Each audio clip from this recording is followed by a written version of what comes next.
Oh, Randy. His name was Randy. He was always like trying to sell me like Coca-Cola and marijuana. Yo, what's up, boys? It's O'Joyce coming at you with another video, and in today's video, I'm joined by Nightmare, the founder of Satiate. Pretty dope guy, and in today's video, we're going to be summarizing the TWAB.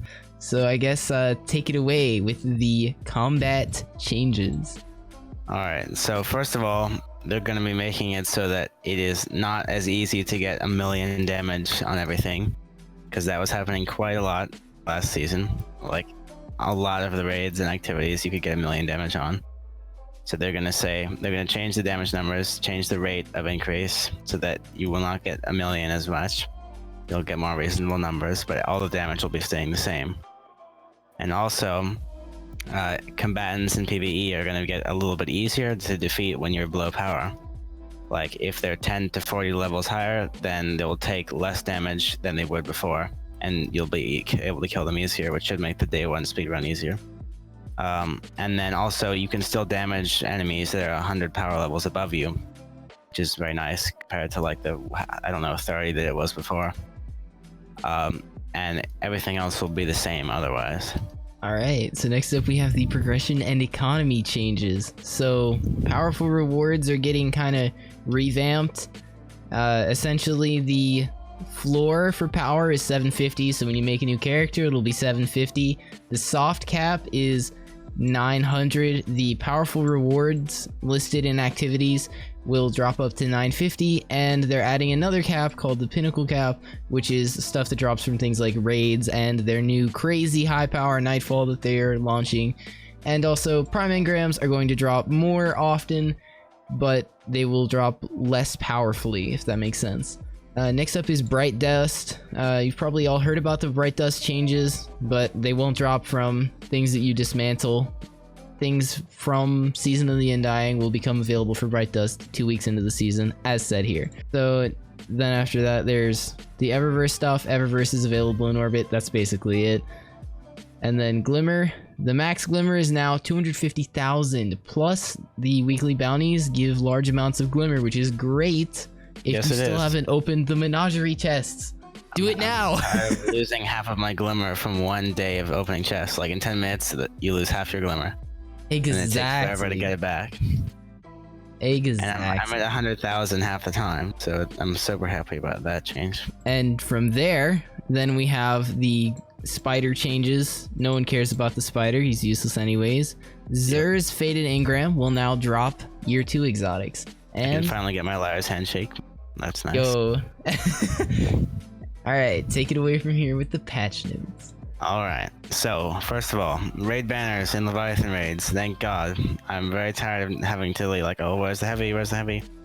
I'll be very happy that we can not do that anymore. All of the 3 Leviathan raids will be getting rally banners. Also, the Shattered Throne, you will no longer have to wait 3 weeks to do it, which is very nice, because I just did that when I was doing Asanagis.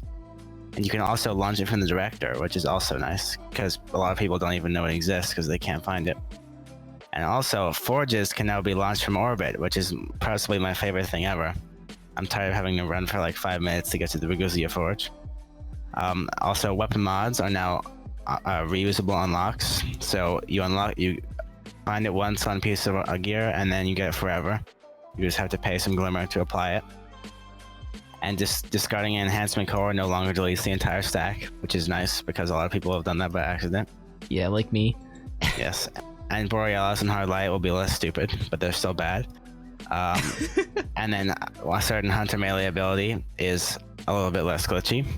Then also Phoenix Protocol will somehow, in the past, gave energy to people when you weren't even using your own well. So that's going to be gone. And also Golden Gun will be better. And the Wish Ender will be a little bit better. And players who have a certain emote can do something else with it.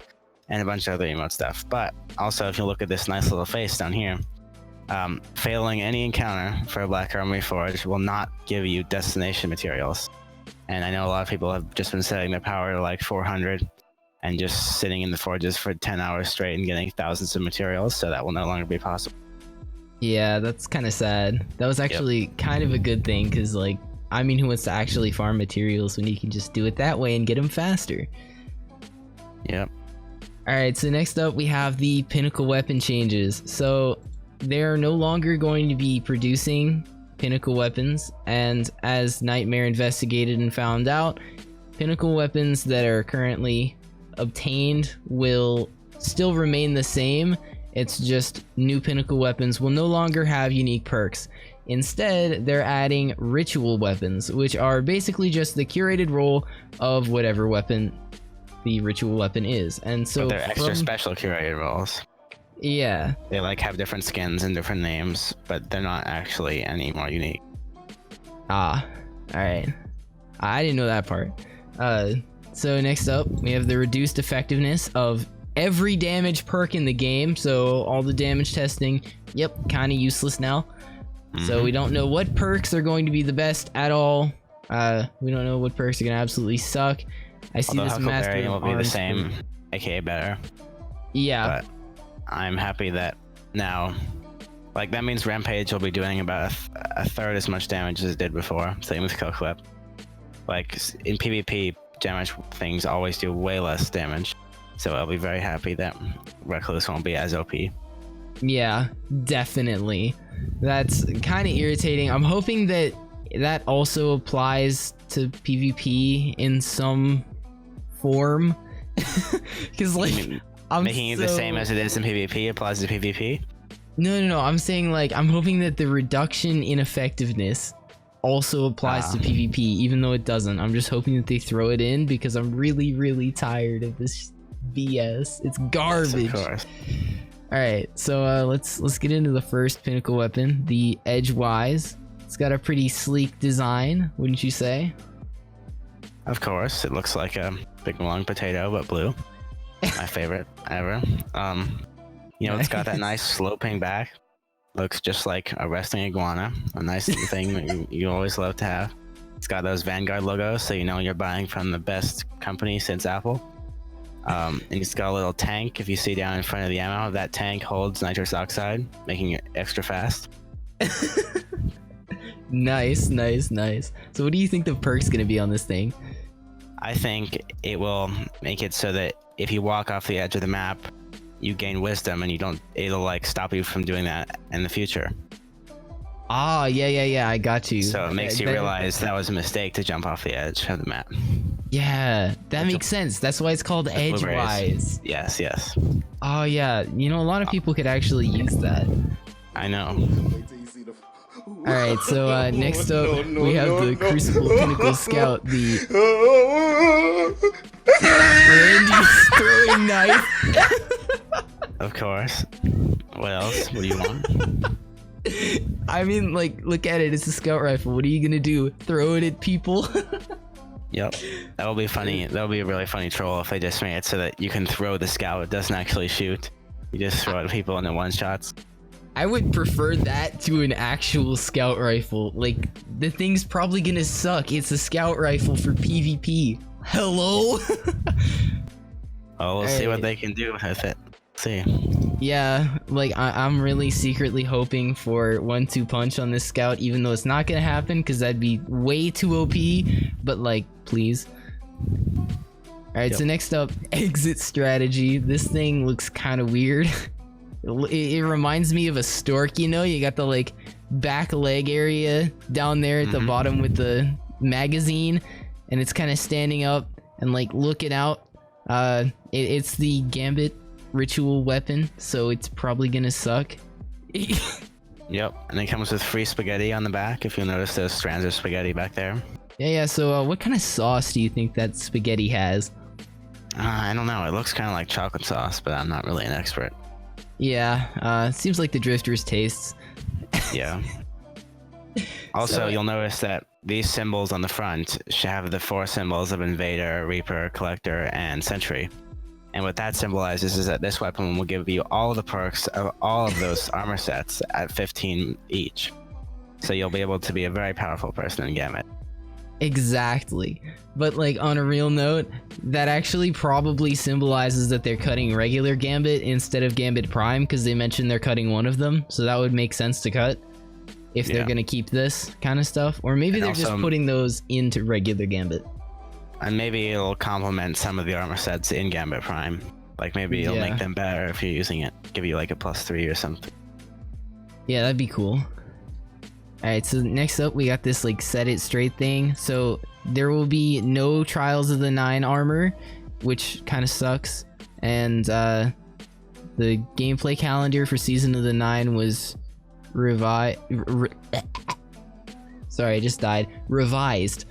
Although they didn't change anything pretty much. Yeah, I don't see anything different. They just changed the timing of the nightmare hunts, they said. Nice. But Cool. that's not really something I care about. Alright, and then you got your Pride emblem to celebrate coming out day, and then there's something about a dude from a Shattered Throne ride along, and then the cool jacket. Am I right? It You know, looks kind of ghetto, if you ask me. The design that no one can see. Yeah. Like It's that just brown design and is weird. so cool, but like it's Yeah. inside the jacket. Hello. They could just, if you could just wear it inside out, then that would be a really good thing. Like if they made the same coating on the inside and the outside, so you could just flip it around. You see, that is innovation at its finest. Who like a motorcycle rider or a space wizard. Yeah. That would be nice, but I doubt that will happen. Yeah, probably not. And then next up, we have this question mark shirt. It's actually been confirmed that for players who beat the raid and are cool when they beat it, they will be rewarded this shirt with a white question mark on it and the Bungie logo on the sleeve. It's like super cool, so obviously everyone's gonna want it. Yeah, I mean, who doesn't want a question mark shirt? I never see those anywhere. Exactly, and like if your argument is that you can print it on the shirt, no, you can't print the Bungie logo on the sleeve. That's like copyright infringement. exactly, and that's like, you know, the gourmet stuff. Yeah, look how Can't obvious print it is that. too. Everyone will know you're flexing on them. Exactly. Also, I just gotta point out, that's not all. Players can also claim a free Eris Morn papercraft mask. What is that? I just okay. It's You guys like have free eyes? Is that what it's saying? it's like the Halloween masks, you know. I think and that's probably. Oh. But is it actually paper in real life? I think you have to print it. Wow. Okay. Yeah, it's like okay, thanks, Bungie. Yep. And then full steam ahead. Haha, very funny, not funny. Stop. That's And, very cliche. That's it. You got this cool Embrace Your Fears video. You should watch that. And you have the video that everyone's already seen but upvoted anyways. To my 44/7 column. Yep. Obviously. I mean, Radius is awesome. But Yep. whatever. So that's about it. Yep. I think that basically if there's any takeaway to get from this video, it's that raNdY'S throwing knife is the only thing to look forward to. Yep, I think that's a pretty accurate description. I've But, like, never wanted any actually- weapon more in the Destiny franchise. But like actually, who is raNdY and why does he have a throwing knife? Yeah. But that's Alright, pretty well- fishy. I mean, I don't know this random guy, but it doesn't sound like someone I want to be dealing with. Hopefully, we get to just buy it secondhand, so we don't have to deal with raNdY. Although that might just be raNdY'S of me, but you know, Yeah, how dare you? Gotta keep it How biased. dare you? sometimes just can't deal with raNdY'S. I used to know Randy. His name was Randy. He was always like trying to sell me like Coca-Cola and marijuana and other things like that. But I told him like, don't do that because it's not cool. And also I have this cool throwing knife. I can throw it right through your eye. So he said, yeah, and just left me alone. So maybe he just started to make a scout rifle company. And then he decided, oh, I remember that guy who said he'd throw a knife in my eye. Why don't I make a scout rifle to commemorate that? And then that's how this came to be. But I don't know. We'll see. Yeah, of course. So with that being said, that's gonna do it for today's video. We just summarized the TWAB. Thank you so much to Nightmare for helping me do this. I couldn't tackle this monumental TWAB on my own. Yeah, So, I couldn't. thank you. You couldn't read for that long without an oxygen tank. I mean, my God. But you'd use up all the air on the universe otherwise. Yeah, I actually might have used up all the air laughing Oh about man. raNdY'S throwing. Okay. I'm not gonna knock it until we try it, but like, I'm gonna knock it. Well, thank you, and see ya.